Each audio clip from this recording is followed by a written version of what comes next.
Hi friends, welcome back to Cooking with DeeDee. Today I'm going to cook for you some shrimp and sausage gumbo. I use a combination of smoked sausage and some andouille sausage. It's best if you can find authentic. I couldn't find any. You want to put a little oil in a skillet and cook your sausage for about 5 minutes. They don't have to be all the way cooked through because they will cook when you put them in a gumbo. Remove them, but leave the grease and oil in there. I add about a cup of unsalted butter, and I scrape the bottom with the flat edge gumbo spatula. That's what I call this utensil. I don't know what it is. Add your flour, and I forgot to tell you, of course, the recipe is in the description of this video, but the key to making your roux, this is the roux phase of gumbo, is to never stop mixing. It can burn, and you keep working it. I've decided going to get a whisk so that I can make sure I can get all corners of this skillet. And I keep stirring, and this is a very long process. If you don't have the time to make it, don't start. You need at least 20 to 30 minutes to get your roux right, and that's minimum. I live in Texas. The experts are in Louisiana, so let me give them a shout out.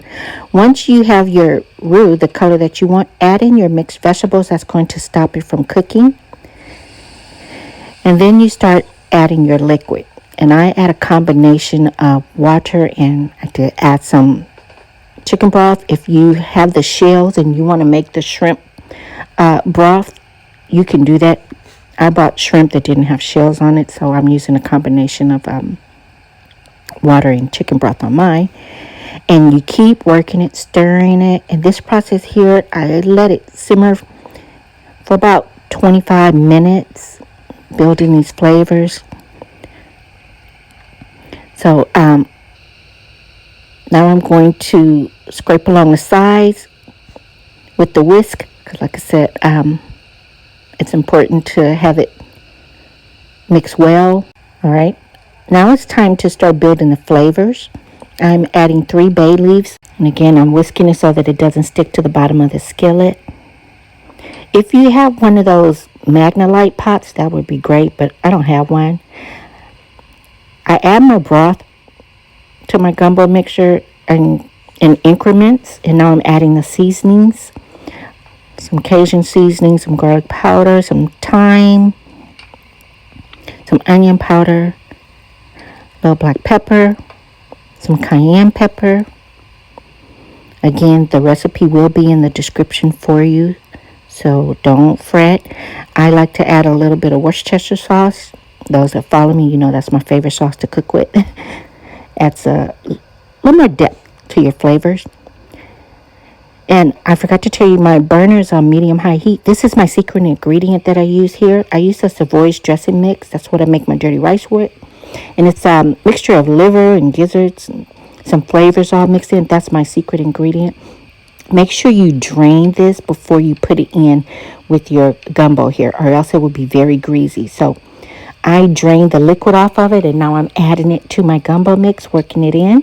Like I said, that's my secret ingredient. I don't know very many people that use that. There may be some, but that's my secret ingredient, okay? All right. My cousin, shout out to her. She knows who she is. Since I didn't have any shrimp broth to use, I'm using some ground up dried shrimp, and that's what my cousin taught me how to do when she makes her gumbo. She adds the dried shrimp, and it gives it that real seafood flavor that you're looking for in your gumbo. And I'm working it in just a little bit. Now this skillet has been cooking now for about 15-20 minutes. I'm adding some more flavors, stirring it in. Right now it's about ready to transfer over into the large pot, and I'm pouring it in there, and I'm adding in some more liquid, giving it a stir. There's my chicken broth that I'm using. So if you notice, I've used water, I used chicken broth, and I used some dried shrimp. And that's going to make that flavor pop and give me that seafood flavor I'm looking for. So it won't taste like chicken. You don't have to worry about that. I gave it a little taste, and for me, I love a lot of spices in mine. So I'm adding a little more of the Cajun seasoning, a little more cayenne for me. Is it cayenne or cayenne? I don't know. A little more pepper. And then I have this garlic herb seasoning that I found. I added some of that into it as well. So that's my first time using that in the gumbo. A little more of my dried shrimp for that seafood depth flavor that I'm looking for. And my burner is now on medium. I'm returning the sausage to the pot. And I didn't notice that little piece of sausage over there, so I'll catch that later and take care of that. Just a pinch of salt. Now it's time to taste. I don't know. Some people can cook without tasting. I have to taste mine. Now this is a controversial thing. Some people don't believe in adding gumbo filet during the cooking process of their gumbo, and that's their prerogative. I add just a little bit, as you can see, maybe about a half a teaspoon. Now gumbo isn't gumbo without okra, and I forgot to buy some, so I have this stewed okra and tomato in a can. I'm just going to use some of the okra in there and add it to my gumbo so that it's officially a gumbo. My shrimp has been marinating to the side. If you look at the recipe down in the description part, you'll see that's the first part of my instructions, is to season your shrimp and set it aside. The burner is now on medium, and it's been simmering now for about another 25-30 minutes. Some people will go on an hour. I do about 30 minutes, and this gumbo is just about ready. It's almost ready. And a gumbo is just what it says, a gumbo. It's a mixture of whatever you decide to put in yours. Here's my final product. I'm going to come back later and do a story time with some gumbo for you. I hope you enjoyed this. Peace.